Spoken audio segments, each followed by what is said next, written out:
नमस्कार, मी पंजाब डक हवामान अभ्यासक मुक्काम पोस्ट गोवी धामणगाव तालुका शिल्लो जिल्हा परभणी. आजपासून खास करून शेतकऱ्यांसाठी अंदाज देत आहे. विदर्भामध्ये 17 मार्च 18, 19, 20 दरम्यान म्हणजे पूर्व विदर्भामध्ये गडचिरोली, वर्धा, नागपूर, भंडारा, चंद्रपूर या भागामध्ये काही भागामध्ये गारपीट होणार आहे. म्हणून तिथल्या शेतकऱ्यांनी तुम्ही तुमच्या पिकाची धानाची काळजी घ्या. पण बुलढाण्यापासून जसं पुढे अकोल्याकडे जातं तसं पावसाची तीव्र वाढत जाणार आहे. अकोल्याच्या पुढे अमरावतीकडे जास्त वाढत जाणार आहे. अमरावतीच्या पुढे अचलपूर तिकडे जास्त पाऊस वाढत जाणार आहे. आणि त्याच्यानंतर वर्ध्याच्या पलीकडे मात्र वर्धा नागपूरकडे मात्र गारपीट होणार आहे. म्हणून त्या शेतकऱ्यांनी अंदाज लक्षात घ्यायचा.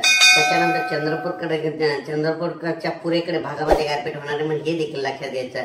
फक्त पूर्व विदर्भातच गारपीट होणार आहे. ते चंद्रपूर त्या आणि छत्तीसगडकडे तर खूपच मोठ्या प्रमाणात गारपीट होणार आहे.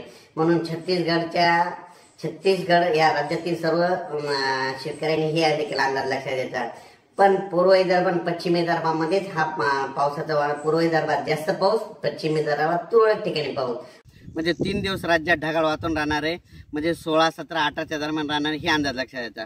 राज्यात मात्र अवकाळीची सध्या काही पावसाची शक्यता नाही.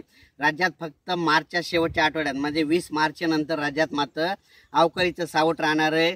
त्याच्यामुळे ज्यांचा कांदा काढायला असेल कांदा काढून घ्या, ज्यांचा गहू काढायला असेल 20 मार्चच्या अगोदर काढून घ्या. त्याच्यानंतर कोणतेही पीक असेल तर ते काढून घ्या, कारण की हरभरा काढणी चालू असेल त्यांनी काढून घ्या. कुटारा असेल तर ते झाकून ठेवा, कारण की 20 मार्च नंतर राज्यात वातावरण खराब होणार आहे.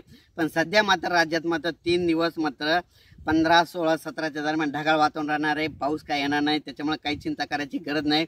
फक्त असं वाटेल की आभाळ खूप आले ना आता पाऊस पडतो का काय, मग फक्त राज्यात पाऊस पडेल तर तुम्हाला सांगतो नागपूर, भंडारा, गोंदिया तिकडे म्हणजे आणि त्याच्यानंतर तेलंगणा तिकडे पाऊस पडणार आहे.